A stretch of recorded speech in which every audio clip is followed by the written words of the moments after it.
Good afternoon, everyone, or evening or morning, whenever you watch this. I'm Ken LaRoe. I'm the founder of Climate First Bank and now executive chairman and CEO of the holding company. It is with great pleasure that I get to host Sara Gutterman on the podcast.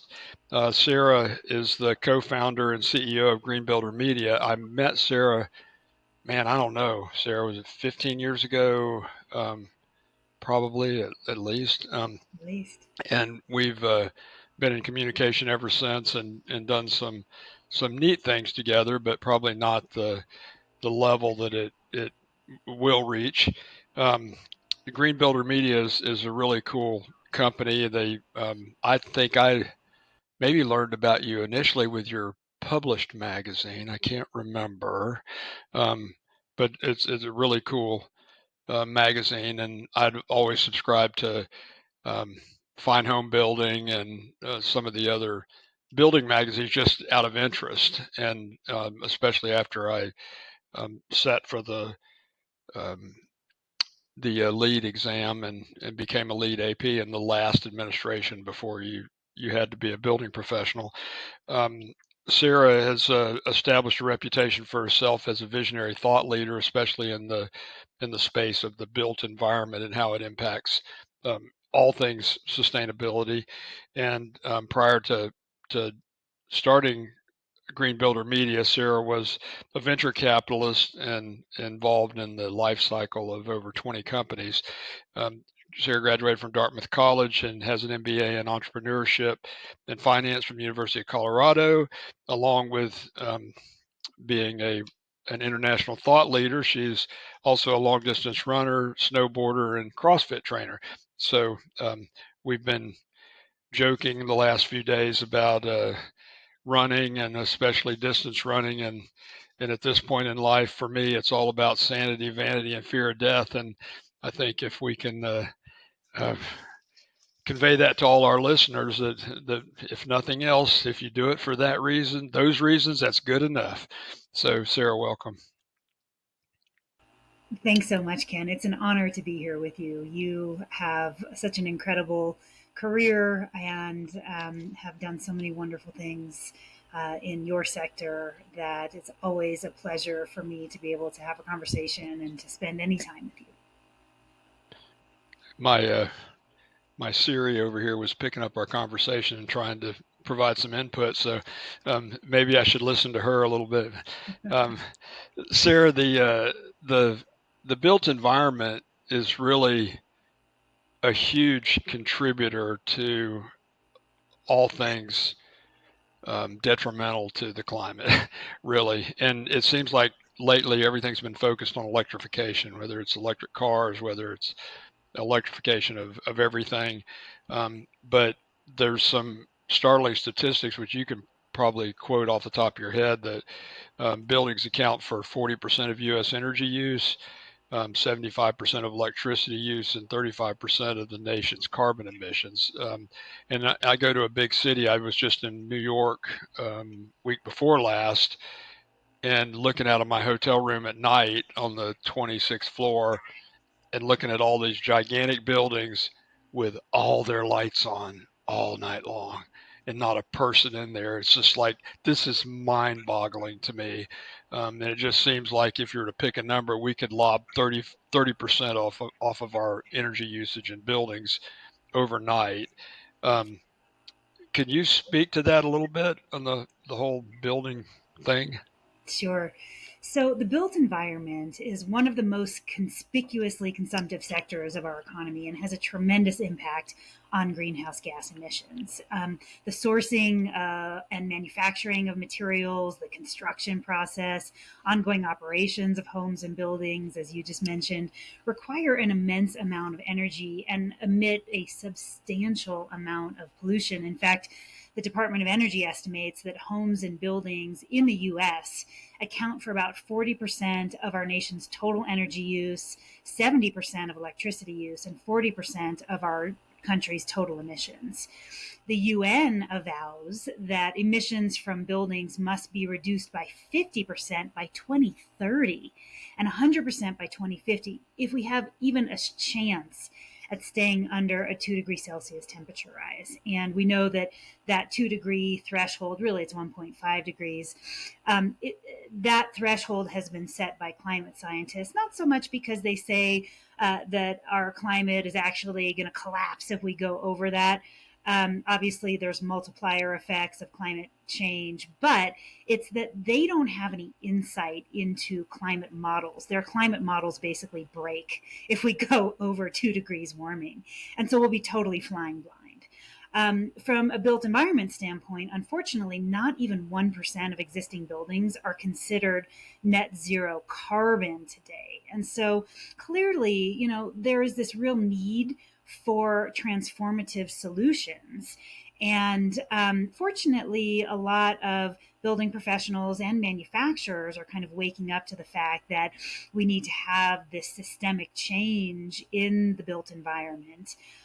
We are seeing some states like California and New York and New Jersey and Colorado and others starting to pass codes and regulations and mandates that either are going to start requiring scope 1 and 2 and 3 reporting for buildings, or they're going to do things like make sure that builders and developers submit net zero carbon plans when they go in to get permits. So we're seeing some progress, more so on, let's say, the state and municipal and local level than on the federal level. But we're seeing some positive and encouraging change. Well, just a real quick thing on the scope 1, 2, 3 emissions. I'm sure a lot of our readers are unfamiliar with that. What's the just broad overview of what that means? Yeah. So scope one emissions come from anything that a company or a building burns, right? So electricity that you burn internally. Scope two, and I'm really distilling this down for lay people. Scope two, consider that any kind of emissions from energy that you buy, say from a utility.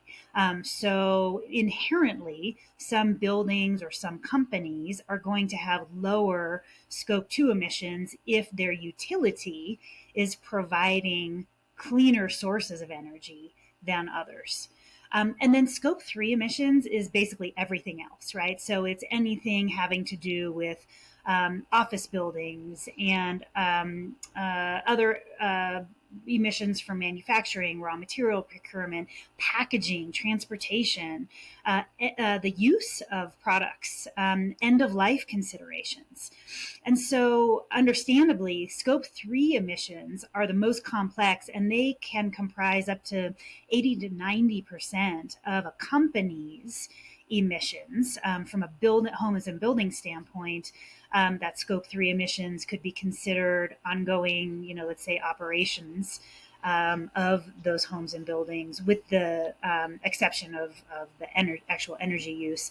With respect to buildings, it's a little bit different because it's considered embodied carbon or emissions versus operational emissions.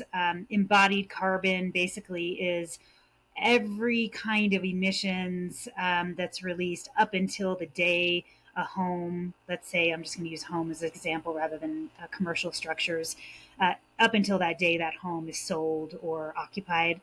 And then operational carbon is basically anything from there on after, right? That's coming from the operations of a home. But back to your question about scope 1, 2, and 3 emissions, scope 3 emissions, there was when the SEC came out with a ruling for publicly traded companies that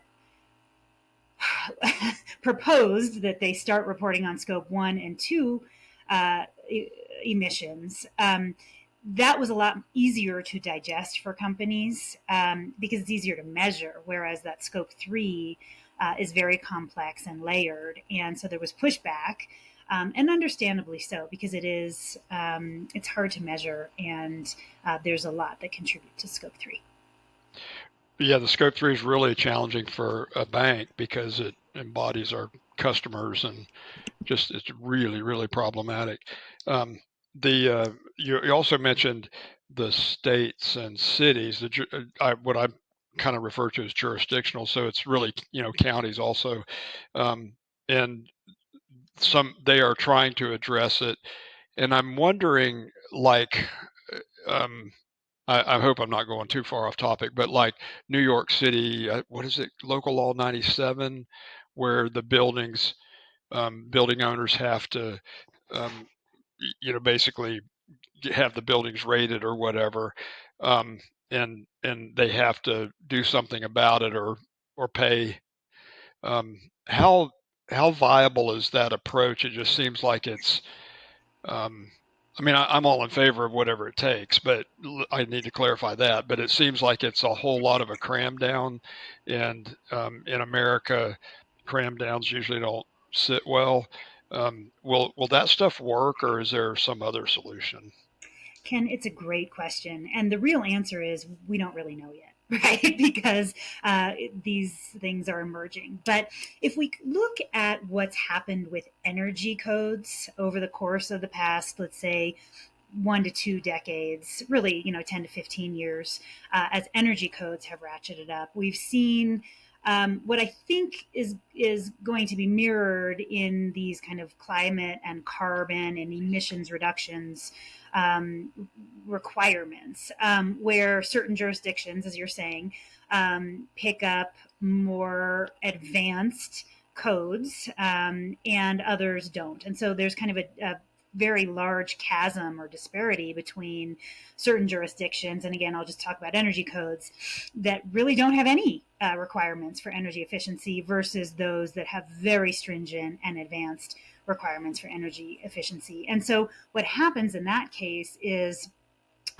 local builders, they in some ways have it easier because they just have to deal with the jurisdictions that they're in. Whereas the national builders, it's very hard for them to manage jurisdiction by jurisdiction, and a lot of them end up uh, just refining their processes, or I should say, they're in the process of refining their processes. So they're actually building to the ceiling, not to the floor. One great example of that is a commitment that Beazer Homes, which is one of the top 20 builders in the country, just made to building Zero Energy Ready Certified. That's a Department of Energy certification that is more stringent than Energy Star. It also, well, you have to be Energy Star qualified and certified to meet the Zero Energy Ready certification, but it also includes water sense and indoor air plus considerations. And so I think that with these new rules, regulations, laws, whether it's the one that you mentioned in New York, or we're starting to see some interesting things happening in Boston and places, of course, like LA and Boulder and Berkeley and other jurisdictions. What I think is we have states and cities from coast to coast that have made net zero commitments by 2030.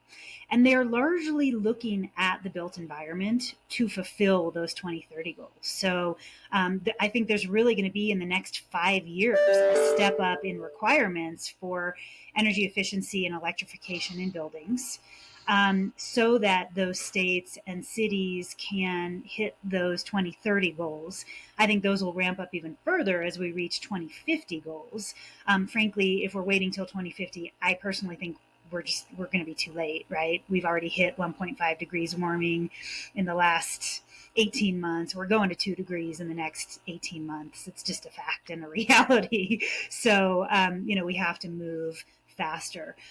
Interestingly, though, the states and the cities that have made these commitments aren't just, let's say, cities like Berkeley and Boulder. There are cities like Atlanta and Houston, and there's kind of a wide spectrum that politically fall on both sides of the aisle. And I think the other thing that we're finding is that Sustainability in general is becoming more transactional. And let me explain what I mean by that. I think that the 2008 recession was the best thing that ever happened to energy efficiency because people became super cognizant of their energy bills. The pandemic, if there was any silver lining from that, it was the best thing that could have happened for the concept of healthy home and health and wellness because we were told for 2 years that our homes were the safest place that we could be, the only place we could be where we wouldn't get sick.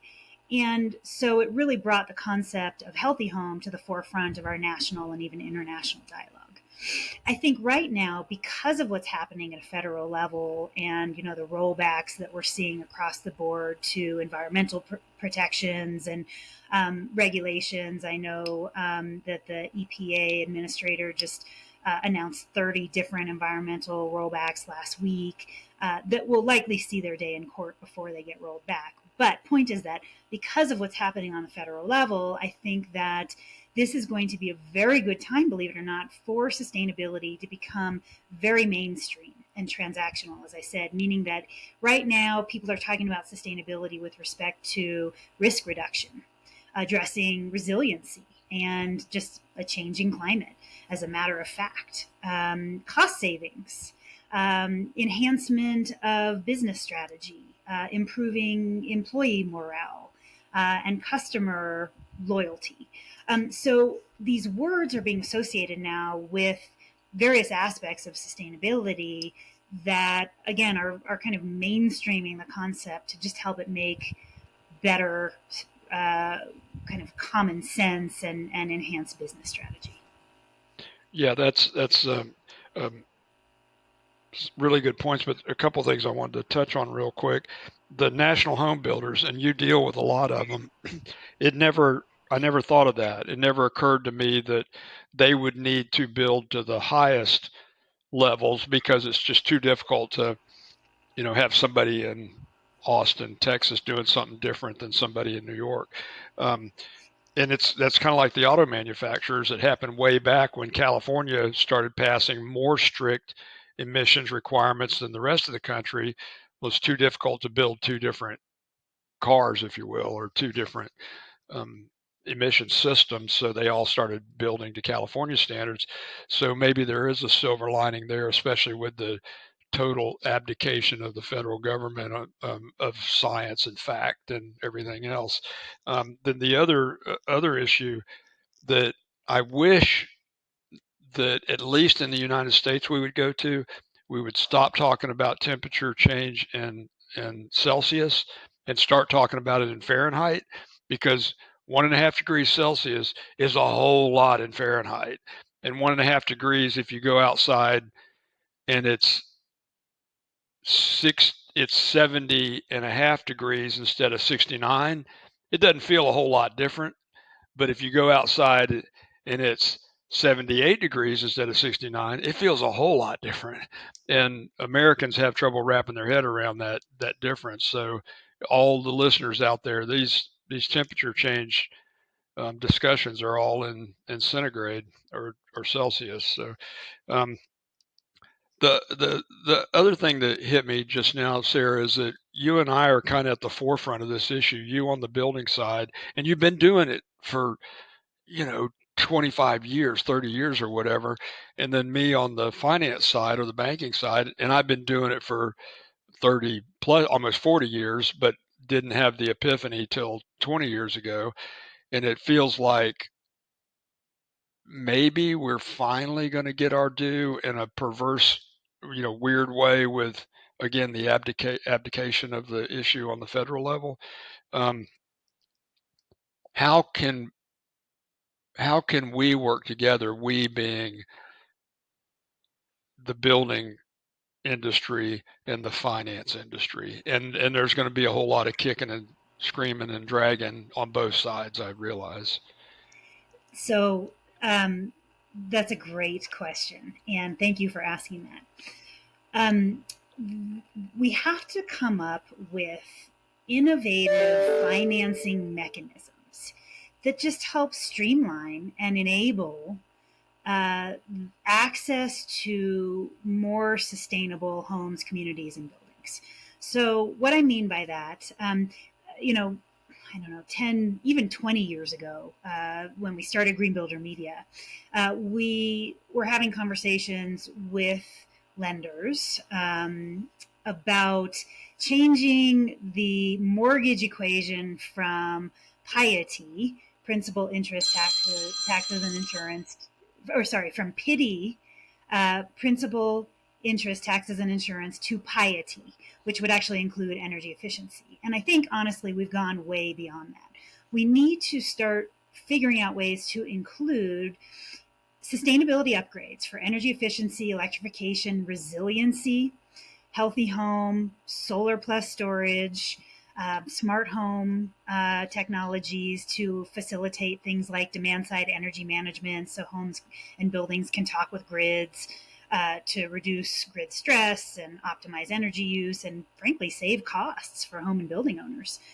Um, so we've got to figure out how to incorporate those into mortgages in a way such that we can still get people at all levels of the spectrum into homes up front, and we don't change the monthly mortgage payments. But what we do is, by incorporating those upgrades into monthly mortgages, we're reducing operating costs by one, two, three, $400 a month. So we're actually enabling people to buy better homes and reduce the cash outlay on a monthly basis if we can create these innovative mortgage and financing facilities that incorporate these sustainability upgrades and benefits. What Something that's interesting, and this is a data point that comes from Green Builder Media's Cognition Smart Data, that's our market intelligence and data services division. So, Green Builder Media, we reach trade and consumers, so building professionals and millions of early adopter and first mover consumers. And we've been surveying our building professional and consumer audience now for 20 years. And for the first time ever in those 20 years, our consumer audience, and we break this down by generation. So right now we're really tracking the four generations that have the most impact on the housing market. So boomers, Gen Xers, millennials, and Gen Zs. We're starting to track alphas, which are younger than Gen Zs, because they're going to start buying homes in the next 4 to 5 years, which is amazing. The oldest Gen Alphas will start hitting their buying years by 2029, 2030. But for now, all four generations that we're tracking, boomers, Xers, millennials, and Gen Zs, in a recent survey for the first time ever told us that they are now looking at ongoing operating costs more so than upfront cost when buying homes, whether those are new homes or existing homes. That is a radical change, because the valuation metric for homes always was lowest upfront cost and price per square foot. Now we see that consumers have cultivated a level of awareness and savviness about their monthly bills, right? So they're not just looking at what it's going to cost to get into a house, but what is it going to cost to maintain that house? And clearly that largely has to do with energy bills. So energy efficiency and electrification technologies, as well as some of those smart home technologies that can do things like manage water and energy use and keep homes healthy. But it also means that they understand concepts like durability and resiliency. Resiliency is top of mind for millennials in particular. In fact, when we survey them about their perception of an interest in resiliency as a topic, it's 2, 3, 4x some boomers and Xers. Gen Zs are pretty close as well, and I have some good data points which I'll share in just a sec about them. But it's largely because millennials are telling us that they are being impacted by extreme heat and tornadoes and hurricanes and flooding and wildfires, depending on where they are in the country. And we used to say that we're kind of in a tale of two countries, where we have wildfires and drought in the West and superstorms and flooding and tornadoes in the East. But now look at the wildfires in March. that are happening in New York and New Jersey. So it's like it's all up in the air right now. We don't know what is, happening. And I think, Ken, you made a great point about, Celsius versus Fahrenheit. But I think at the end of the day, what we really need to remember is that it's hot and it's getting hotter, and that's not going away. And we can do things. I think the climate scientists that we talk with say that if we really can reverse carbon emissions, the climate is resilient itself, right? It will start healing itself, let's say. And so some of the impacts might not increase, and they may even reduce, like temperature, kind of in a faster time frame than we had previously thought. But the time is now. There's not a minute to waste. And so, as you called it, the complete abdication of any kind of climate action by the federal government is just a tragedy for everyone. The last thing I want to say is just the data points I mentioned earlier. We're really seeing some interesting differences in perception between older and younger generations. So, when we track resiliency and kind of the perception of climate change and climate impacts, the younger the generation between boomers, Xers, millennials, and Zs, the more worried they are about climate impacts affecting the value of their homes, the more they're considering moving because of climate events, and the more they tell us that they're having problems getting insurance for their homes. So about 16% of boomers say that they are concerned about insurance for their homes. That goes up to 77% for Gen Zs. And that's partly because Gen Zs, because of affordability issues, are generally moving into secondary and tertiary markets that may have higher climate risks, or maybe they're just not grandfathered into their insurance policies like boomers and Xers largely are. But it's a problem. And so going back to your original question about how can the finance world and the green building world work together, it's certainly about creative mortgages, but it's also about solving the insurance conundrum, because that's the thing that could potentially cause a major collapse in our system if we can't figure out the insurance issue, because these climate events are just going to continue to intensify and become more frequent. And especially if we've got national insurance companies pulling out of markets like Florida, that's just going to leave a mess with respect to how do we rebuild after the storm and after the fire. Yeah, well, and then that statistic on the boomer side that only 16% are worried. It's generally, I think, because boomers as a generation are stupid, and maybe the others aren't as stupid. And that's one of my biggest fears in life is when one of my grandkids says, "Grandpa, what was your generation thinking?" And I haven't really formulated a good answer yet, but um, so it sounds to me, I just had a brainstorm while I was listening to you. We need to create a secondary market for rational home loans. And that's a task that's monstrous and huge, but Fannie and Freddie certainly aren't going to do it. And you and I both know we've been fighting it for 20 something years about the appraisal standards, and appraisers should take into consideration if the home is a LEED certified or Florida Green Building Coalition or whatever, and they don't. And there should be a value add. So it's a daunting task, but it's just like you can't finish what you don't start, and maybe that's where we should start. And that's part of my whole desire for Climate First Bank to not just be a billion in assets, which we crossed 2 weeks ago, by the way, but to be 10 billion in assets and then be 100 billion in assets. Because if we're 100 billion in assets, we can influence stuff like secondary markets. Well, we can at 10 billion. So I think our work's cut out for us, and maybe that's our next project. That sounds fantastic, and I'm in. Count me in. All And right, congratulations, by the way, on passing the $1 billion threshold. That's really important. And let's help you get to 10 billion, 10. 100 billion. Yeah, And it's yeah, so important, especially right now when so many of the other big banks are walking back from climate commitments. So I think now is your time to really seize some white space in the industry, to not only come up with creative vehicles, financing and lending vehicles, but to just really beat the drum as you have personally and professionally for 35 years, um, about how important it is for a bank and all other companies, but since you're in the banking sector, uh, to not only stay true to your values, but to become even more profitable because of them. Well, there's a couple.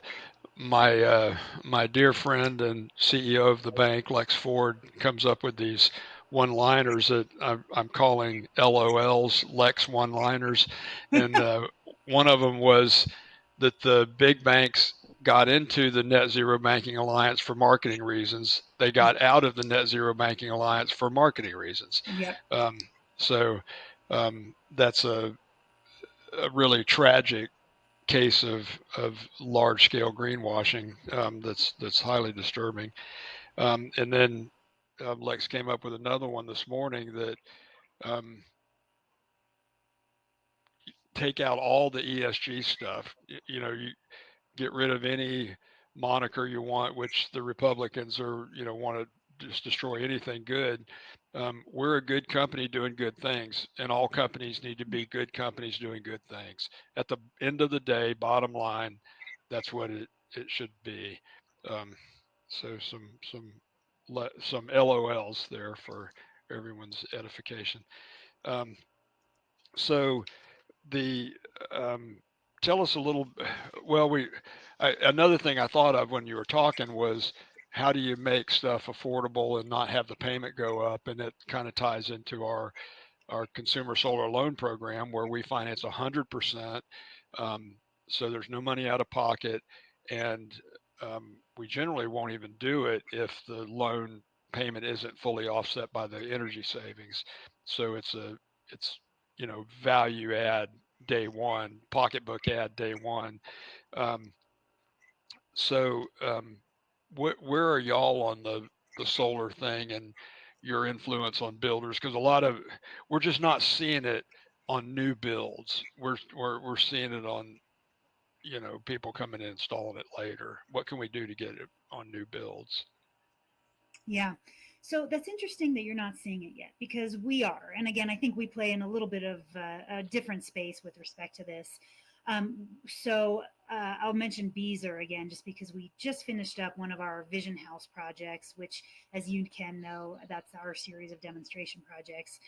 I think this is our 23rd Vision House project over the last 20 years. And we did three homes with Beezer. One was a deconstructed house, which showed behind the walls products and systems and technologies.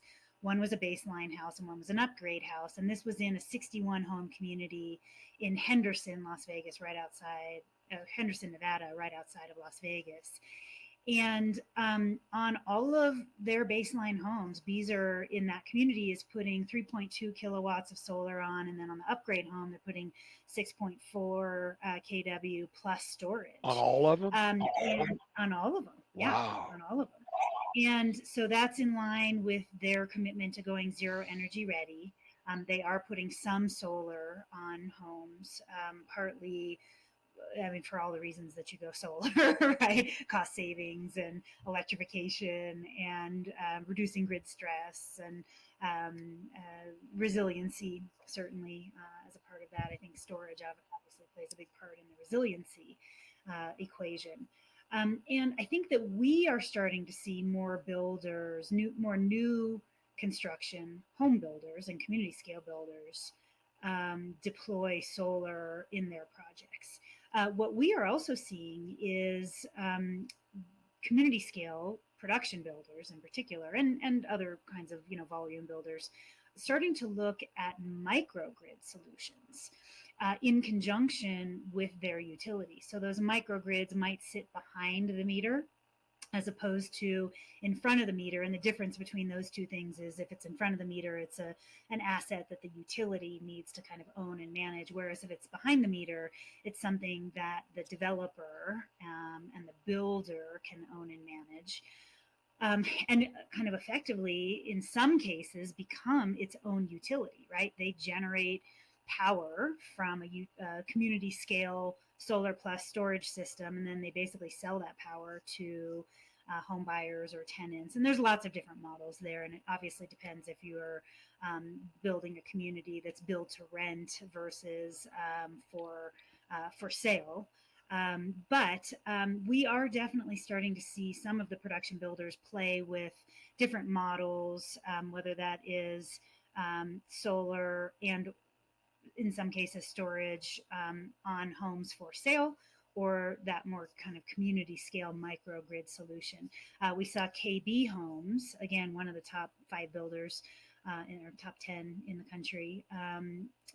They did a community fairly recently in Menifee, California, in conjunction with the Department of Energy, that had a pretty interesting microgrid solution with both single family home installed solar and community scale solar. So they kind of had a little bit of redundancy there.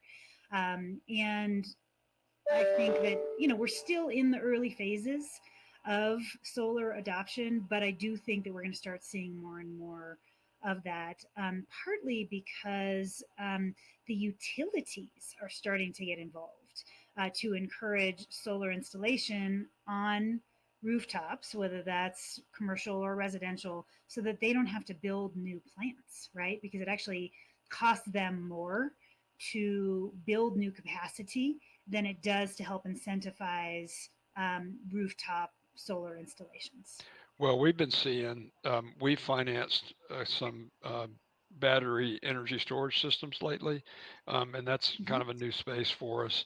And for the listeners out there, the utilities are the buyers of that product, and what they do is they replace their peaker plants with these battery packs, which are essentially shipping containers full of lithium ion or some battery. It may not be lithium ion. Um, and a peaker plant is generally run with a engine, internal combustion engine, natural gas or diesel, and they're very dirty and they're very um, polluting, and they just kick in whenever there's a peak power demand. And so the optimum solution is battery, and that's a really cool new business line for us also. Which all of this stuff is really exciting because most banks don't understand it and aren't in it, so it's you know, um, blue ocean for us, if that's the right term. Um, on your Vision Home series, tell us a little bit about that. Like what is it, and how does it work, and all that. Yeah. So our Vision House series, as I mentioned, they are a portfolio of demonstration projects that we've done over the course of the past 20 years. We've done all kinds of different projects from, and Ken, I know you were familiar with this one.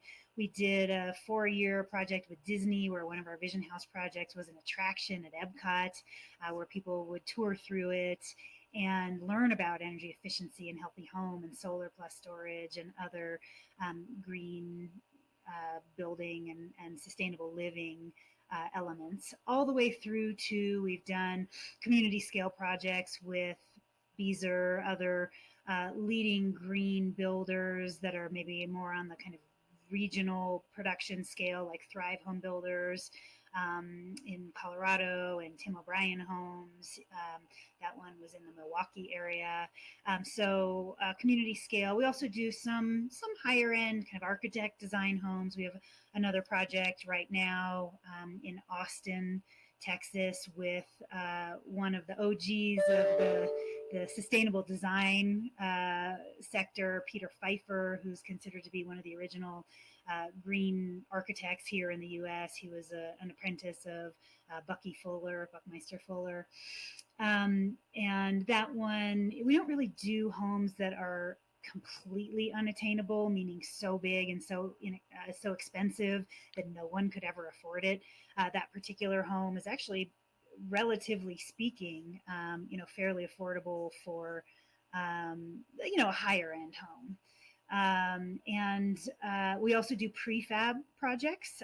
So we've got an installation underway right now of net zero carbon, net zero energy, healthy, connected, solar plus storage powered home that's prefab, where near where I live in the San Juan Mountains of Colorado near Telluride. It was built by a prefab builder called Devel. And that one is really exciting. Gorgeous, gorgeous house and stunning location overlooking the river and mountains. We'll be hopefully launching that this summer. And then we also have underway, as another example, an off grid sustainability compound that's on 123 acres of private property surrounded by millions of acres of national forest. That one's called Mariposa Meadows. That's one of our crown jewels of our Vision House series. That our president, my co-founder of Green Builder Media, Ron Jones, is the general contractor for. It's kind of his baby, and it's another stunning project. Small footprint homes nestled into an aspen forest.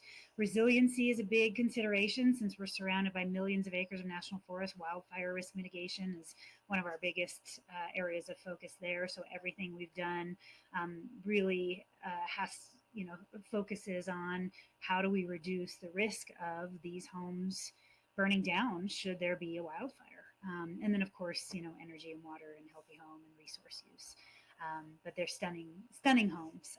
So we try to really practice the things that we talk about and write about. And so we're able to deploy a lot of the leading edge technologies and advanced concepts that we include in our content into these Vision House projects. And nowadays, we really just don't do any projects that aren't net zero carbon, net zero energy.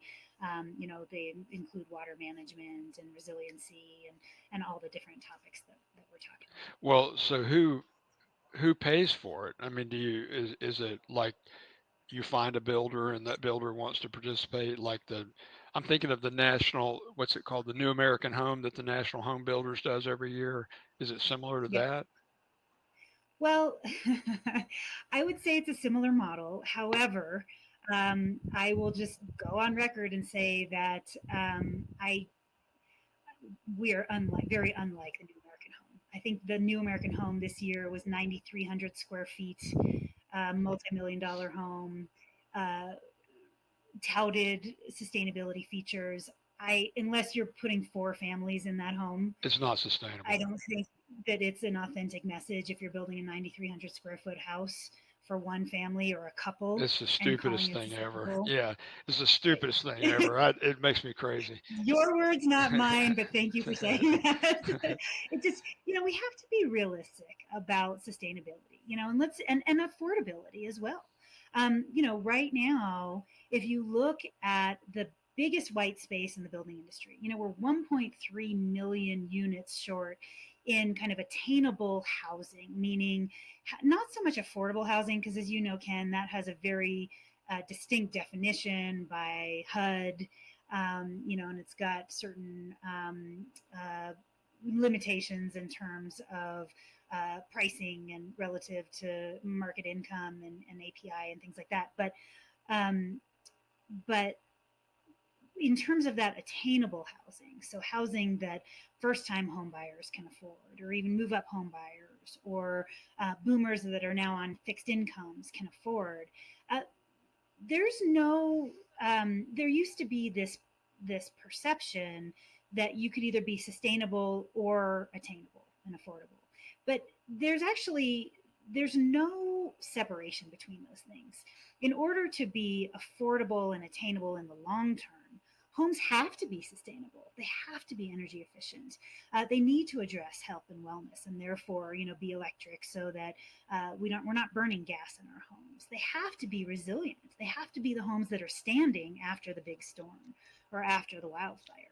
Because how much does it cost to rebuild, especially if you don't have insurance or access to good insurance? So, we are very much in an moment in time where we have to have sustainability and attainability. And, a lot of our projects, our Vision House projects, do address those things. In fact, some of our taglines are like sustainable and attainable, right? Like pretty straightforward.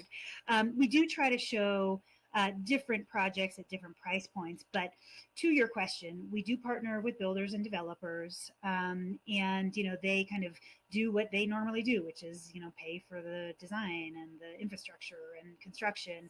We do also bring in some sponsors. And then we provide extensive editorial coverage and assets and earn PR and national media coverage and All all the kinds of stuff y'all benefits do for really our well. clients. Um, No, thank that you. makes complete sense. And then I assume manufacturers that are producing cool stuff, they jump in if they can and provide their product Yes. or something. Yep. Okay, Exactly. And they want to showcase, their latest and greatest. Partly to for the exposure and editorial coverage, partly because we do a lot of data collection and case studies. Kind of once the project is occupied, and we can collect that data. got it, So that's always good. got it. Um, We have a really cool project we're about to roll out in Hickory, North Carolina. It's workforce housing prefab, net zero energy, in fact, zero energy ready certified, solar plus storage. We're going to do a microgrid, so a solar covered carport with battery storage. It's build to rent. hmm, And so it kind of checks all the boxes, like the buzzy words right now: prefab, workforce, build to rent, solar plus storage, community scale microgrid. So I'm really excited about that. We'll be launching that in a couple months. awesome. Well, we're running short on time, and I've got a couple of things I want to touch on real quick. The first is, how can someone who's interested in this stuff get started? In other words, a healthier home, a more energy efficient home, and a resilient home. What can they do to get started, especially if you've already own a home and you're not going to be building a new one? Yeah. So the first thing I would do is go to our website, greenbuildermedia.com, and just peruse the site. There's just so much information. We have 20 years of a content library on there. There's one asset called the Homeowner's Handbook. We come out with an annual version of it. You can just search in the little search bar on our website if you don't see it right away. But that Homeowner's Handbook, it's a downloadable ebook. It's free. That is a great place to start because that goes through every category in the home, from siding and roofing to flooring and countertops, talking about different types of products and their sustainability and their impacts on things like health and wellness or energy efficiency. And so that's great whether you are shopping for a home, new or existing, you own a home and you want to do some upgrades, or you just fact finding right now. So greenbuildermedia.com and search for the Homeowner's Handbook. We will have the 2025 version done by, I think, May, but the 2024 version is great and you can download that. The other thing I would do is sign up for, under subscribe, you can sign up for our Vantage e newsletter. It comes out every Thursday, it's free. It's kind of our weekly roundup, best of e newsletter. And I would subscribe to that because it's just got great content. And then you get it delivered to your inbox and you can just have all, access to wonderful content every week. Perfect, perfect. That is probably the easiest way to really assimilate and learn it. So what's next for Green Builder Media? We have so many, we have an embarrassment of opportunities, Ken, right now, which I'm really happy to say. We have gotten into the carbon offset space. And this is because for as much progress as we are seeing in the built environment and by manufacturers moving us towards a decarbonized built environment and economy, uh, we can't get there fast enough based on the urgency of our climate needs. And so we really believe that right now, given where we are with manufacturing and transportation and packaging and green construction practices, the last mile has to be covered by carbon offsets. offsets. And this is a whole other hour conversation. Maybe we can have another time. But there's a big difference between high quality and low quality carbon offsets. We've partnered with a company called CNOT that has a fleet of PhDs that are researching only the highest quality science based certified carbon offset projects and creating portfolios for us to sell to builders, to manufacturers, to homeowners and home buyers, and to other partners of ours that only, as I said, are comprised of those high quality carbon offsets in order to ensure that homes, buildings, communities, products, and entire companies can get to that last mile of net zero carbon. So Perfect. that's one of the new frontiers that we're exploring that I'm really excited about. Awesome. Awesome. Well, Sara, thank you so much for taking the time. We'd welcome questions from any of the viewers or listeners when you do listen to it. So feel free to reach out, and um, if I get a question, Sara, that you can help with, I'll loop you in, and do vice versa. Any um, closing comments? Yes. First, Ken, again, I just want to thank you for your vision and for in the final. Your work has been so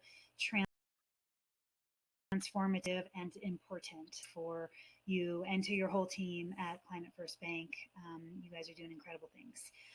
Also, I would just leave listeners um, with on a high note. In my 20 years of being the CEO and co-founder of Green Builder Media, I have never been so excited about the rate and the pace of change in the building industry. And so I know a lot of my friends and colleagues that are in the sustainability sector in various different industries are feeling worried and scared and in some cases depressed. But change is here, change is happening. And I think in some cases, because of and in spite of what's happening at a federal level. But I think that, now is really a wonderful time for all of us just to continue to use our voice, use our professional platforms, and use our personal decisions and our spending power to just stay true to our North Star of sustainability and accomplishing our climate goals. And I have full confidence that we will get there. Thank you for the upbeat note. I have to keep doing that to myself, even if it's nothing more than just self-preservation. It's I keep saying it's like the ancient Chinese proverb. Maybe it's good, maybe it's bad. We don't know. Um, but I'm trying to bias towards it's going to be good at the end of the day. So thank you so much, Sara. I really appreciate it. Tell Ron I said hi. I sure will. Thank you. Thank you.